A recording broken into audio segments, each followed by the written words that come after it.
Hello दोस्तों, कैसे हो आप सभी। दोस्तों आप सभी लोग का बिहार एसआई पीटी का प्रैक्टिस सेट डेली बेस पे चलाया जा रहा था, लेकिन 2 दिनों से प्रैक्टिस सेट नहीं आ पा रहा था, कुछ काम में बिजी हुए थे। तो आप सभी लोगों से माफ़ी चाहेंगे। आप सभी लोग परेशान ना होइएगा, डेली बेस पे प्रैक्टिस सेट चलेगा। आपका ये वॉल्यूम 1 का है। अगर ये वॉल्यूम 1 ख़त्म होता है तो वॉल्यूम 2 भी आप सभी लोग का स्टार्ट हो जाएगा। तो आप सभी लोगों से रिक्वेस्ट है कि वीडियो को आप लास्ट तक दिखा कीजिए और अपना स्कोर बताया कीजिए कि आप सभी लोग इन 100 प्रश्न में से कितना स्कोर कर पा रहे हैं।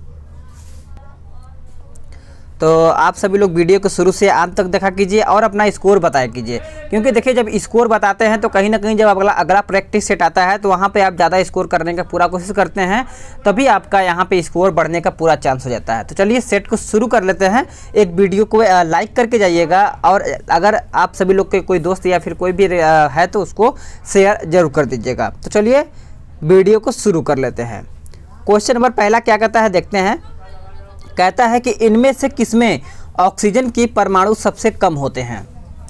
तो इसका आंसर याद रखिएगा, बी हो जाएगा लिपिड्स। याद रखिएगा, लिपिड्स में कार्बन तथा हाइड्रोजन की मात्रा बहुत अधिक तथा ऑक्सीजन की मात्रा बहुत कम होती है। आप इसको याद रखिएगा। क्वेश्चन नंबर 2, निम्नलिखित में से कौन ऑक्सीजन में जलकर अम्लीय ऑक्साइड बनता है यानी बनाता है। इसका सही उत्तर आपका हो जाएगा फास्फोरस।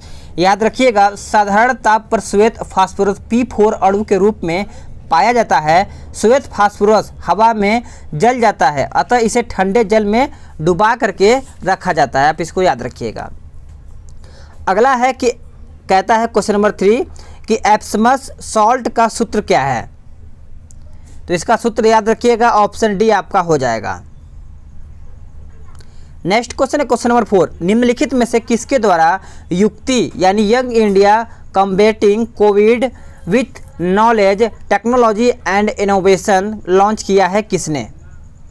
तो सभी को याद ही होगा, आपका आंसर हो जाएगा रमेश पोखरियाल निशंक, यानी आपका आंसर यहाँ पे सी राइट आंसर हो जाएगा।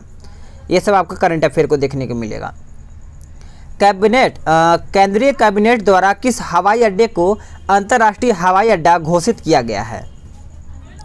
तो इसका सही उत्तर हो जाएगा ऑप्शन ए कुशीनगर। याद रखिएगा, कुशीनगर हो जाएगा। मेलबोर्न क्रिकेट क्लब यानी एमसीसी की पहली महिला अध्यक्ष के रूप में किसे नामित किया गया है। तो ये नामित किया गया किसे, क्लेयर कोनोर को। याद रखिएगा, आपका आंसर यहाँ पे ए राइट आंसर हो जाएगा सभी लोगों का, जिसने भी ऑप्शन बताया है। ठीक है, चलिए क्वेश्चन नंबर 7 पे आते हैं कि फूल गोभी का खाने योग्य भाग कौन सा है। चलिए बताइए, फूल गोभी का खाने योग्य भाग कौन सा है। तो याद रखिएगा, पुष्य क्रम हो जाएगा, यानी आपका 7 का ऑप्शन बी हो जाएगा। नोट करते चलिएगा सभी लोग। पुमंग में एक या एक से अधिक पुंकेसर होते हैं। पुंकेसर में परागकण पाए जाते हैं। हमारे शरीर में अम्लीयता तथा क्षारता के बीच जो तत्व संतुलन बनाए रखता है वो कौन सा है। तो वो आपको पता ही होगा, आपका फास्फोरस हो जाएगा। ए आपका सही उत्तर हो जाएगा। हमारे शरीर में सबसे अधिक धातु कैल्शियम पाया जाता है। आप इसको याद ही होगा सभी लोगों को। विश्व वानिकी दिवस कब मनाया जाता है। विश्व वानिकी दिवस कब मनाया जाता है। तो याद रखिएगा, 21 मार्च को विश्व वानिकी दिवस के रूप में मनाया जाता है। नेक्स्ट क्वेश्चन है क्वेश्चन नंबर 10, भारत का पहला स्वदेशी तकनीक पर आधारित रिएक्टर कामिनी कहाँ पे स्थित है। तो ये आपका स्थित है कलपक्कम में। याद रखिएगा, बी आपका उत्तर हो जाएगा सभी लोगों का। देखिए, विश्व का सबसे पहला नाभिकीय रिएक्टर इटली के वैज्ञानिक प्रोफेसर एनरिको फार्मो के निदेशक में शिकागो विश्वविद्यालय में बनाया गया था। नेक्स्ट क्वेश्चन है question number 11, Indian institute of naturopathy and यौगिक साइंस स्थित है कहाँ में। तो ये आपका देखने को मिलेगा लखनऊ में। याद रखिएगा, भारतीय मौसम वेधशाला कहाँ पे है। तो पुणे में है। आप इसको याद रखिएगा। ठीक है, और बात करें कि बेंगलोर में कौन सा है। तो भारतीय खगोल संस्थान, ये आपका बेंगलोर में है। अगला है कि भारत में उच्च शिक्षा के सुधार हेतु विश्वविद्यालय अनुदान आयोग यानी यूजीसी की स्थापना कब की गई थी। तो ये आपका किया गया था 1956 में। याद रखिएगा, ए आपका राइट आंसर हो जाएगा। दिल्ली की गद्दी पर बैठने वाला पहला अफगान शासक कौन था। तो पहला अफगान शासक देखा जाए तो बहलोल लोदी हो जाएगा, यानी आपका आंसर यहाँ पे डी हो जाएगा। लोदी वंश का संस्थापक बहलोल लोदी ही था, आप इसको याद रखिएगा। अगर इसका बहलोल लोदी बहलोल सिक्के का प्रचलन भी किया था। तालीकोटा के युद्ध में विजयनगर की सेना का नेतृत्व किसने किया था? तो सभी को याद होना चाहिए, राम राय हो जाएगा, यानी आपका आंसर यहाँ पे क्या हो जाएगा? सी हो जाएगा। विजयनगर साम्राज्य की स्थापना देखा जाए तो 1336 में हुआ था, याद रखिएगा सभी लोग। हरिहर एवं बुक्का नामक दोनों भाइयों ने विजयनगर साम्राज्य की स्थापना की थी। ठीक है, नेक्स्ट है कि क्षेत्रफल की दृष्टि से भारत का सबसे बड़ा जिला निम्न में से कौन सा है? तो याद रखिएगा कच्छ हो जाएगा, यानी आपका आंसर बी हो जाएगा। भारत का क्षेत्रफल 32,87,263 वर्ग किलोमीटर है। ठीक है, अगर ये पॉइंट ये पूछा जाए तो आप इसको भी याद रखिएगा कि संपूर्ण विश्व के क्षेत्रफल में भारत का क्षेत्रफल कितना है? तो 2.4 है। ठीक है, नेक्स्ट क्वेश्चन है कि वह कौन सा राज्य है जिसकी स्थलीय सीमा एक ओर चीन से तथा दूसरी ओर पाकिस्तान से मिलती है? तो इसका सही उत्तर हो जाएगा ऑप्शन सी, जम्मू एवं कश्मीर। याद रखिएगा, जम्मू एवं कश्मीर आपका यहाँ पे उत्तर हो जाएगा।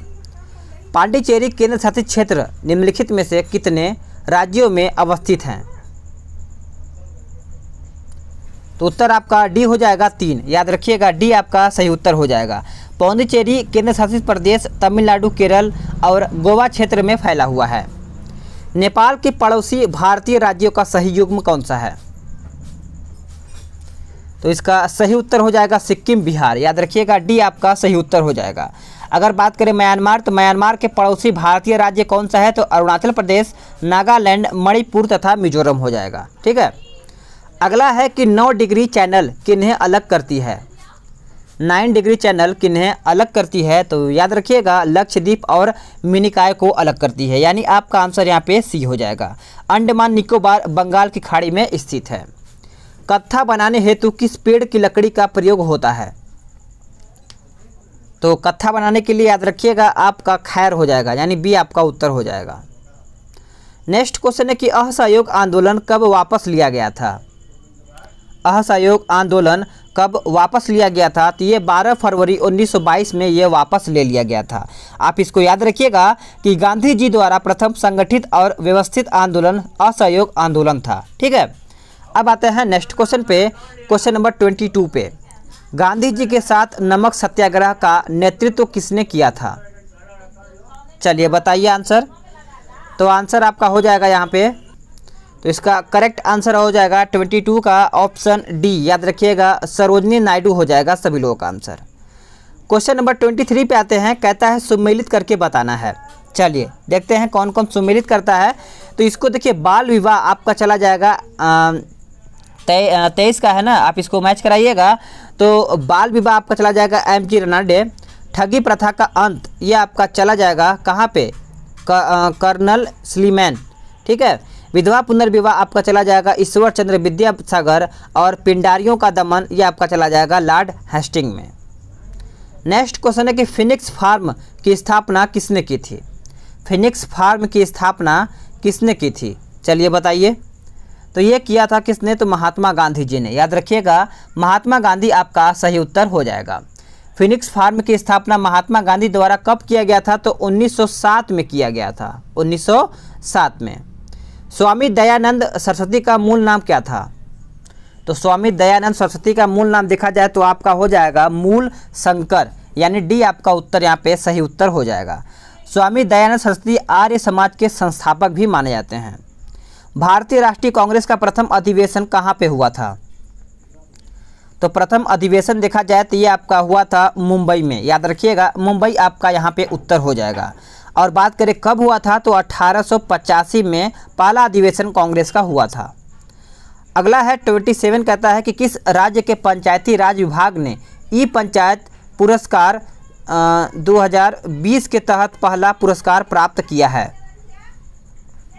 चलिए बताइए। तो इसका सही उत्तर हो जाएगा आपका ऑप्शन ए, हिमाचल प्रदेश। याद रखिएगा। नेक्स्ट है कि वर्ष 2011 की जनगणना के अनुसार बिहार में पुरुष साक्षरता दर कितनी है? तो सभी को याद होना चाहिए। ऑप्शन आपका देखा जाए 28 का तो क्या हो जाएगा, सी हो जाएगा, यानी 71.20 याद रखिएगा।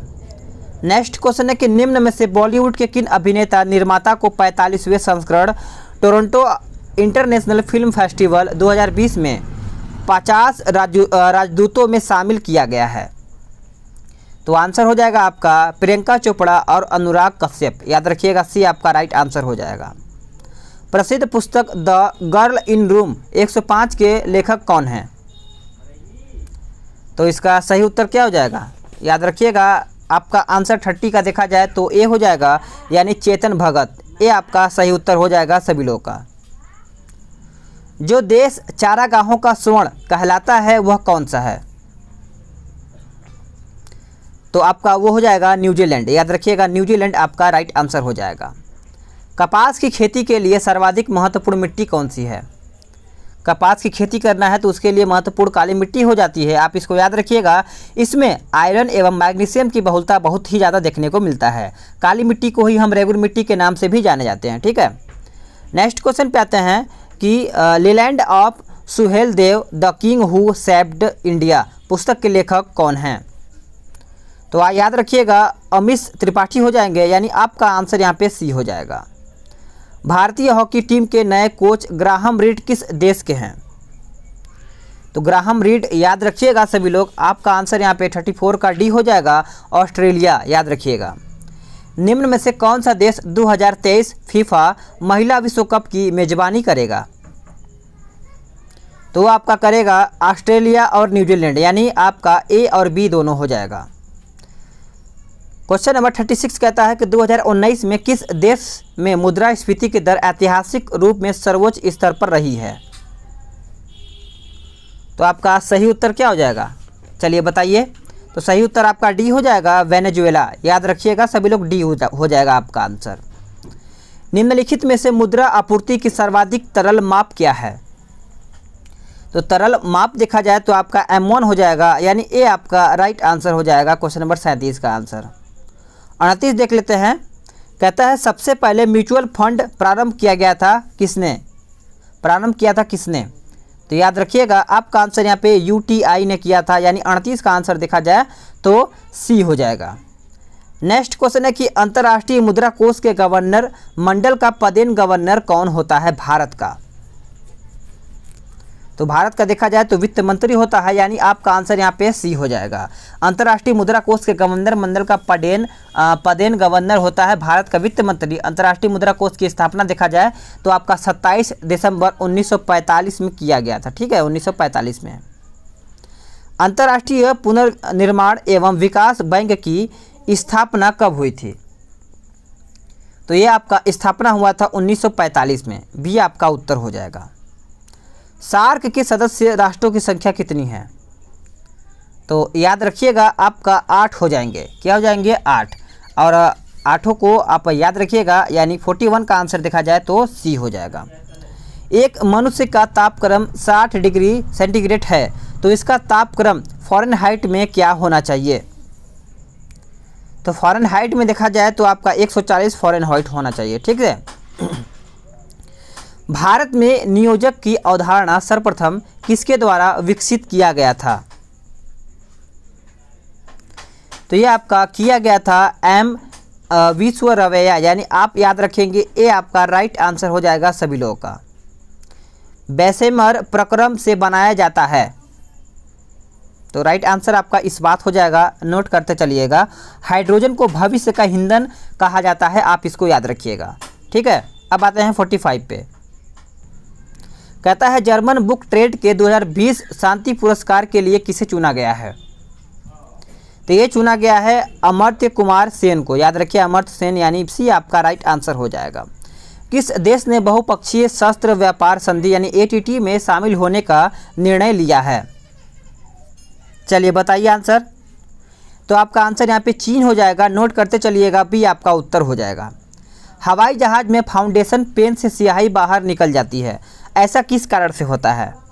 तो सिंपल सा ये प्रश्न है, ऊंचाई बढ़ने से वायुदाब में कमी आ जाती है, इसलिए पेन जो स्याही से निकल मतलब स्याही जो है गिरने लगती है, ठीक है, बाहर निकलने लगती है। भारत के बाहर विश्व के पहले योग विश्वविद्यालय का उद्घाटन कहाँ पे किया गया? चलिए बताइए। सभी का आंसर यहाँ पे सही आंसर आना चाहिए।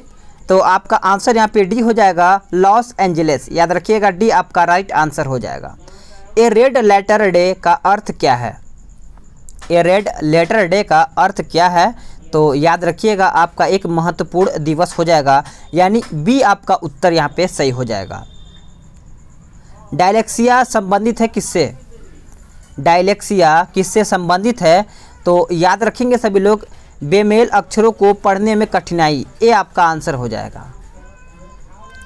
हाल ही में जारी रिपोर्ट के अनुसार विश्व के सबसे प्रदूषित देशों की सूची में भारत को कौन सा स्थान मिला है? तो भारत को देखा जाए तो 5वां स्थान मिला है, यानी बी आपका उत्तर यहाँ पे राइट आंसर हो जाएगा सभी लोगों का। MMR का टीका दिया जाता है। चलिए बताइए। दोस्तों आप सभी लोगों से माफ़ी चाहेंगे, यहाँ पे बाहर बहुत ज़्यादा शोर वगैरह हो रहा है, तो आज 50 ही क्वेश्चन रख लीजिए, ठीक है। मैं 100 क्वेश्चन करवाने का मूड में था, लेकिन क्या किया जाए, बहुत ज़्यादा शोर हो जाएगा इसके लिए। लेकिन आप सभी लोग 50 क्वेश्चन लगाइएगा और अपना स्कोर बताइएगा कि इन 50 प्रश्न में से आप कितना स्कोर कर पा रहे हैं, ठीक है। और अगले दिन से आप सभी लोग को 100 क्वेश्चन देखने को मिलेगा, आप एकदम परेशान न होइएगा, ठीक है। चलिए नेक्स्ट वीडियो में जल्द ही मिलते हैं।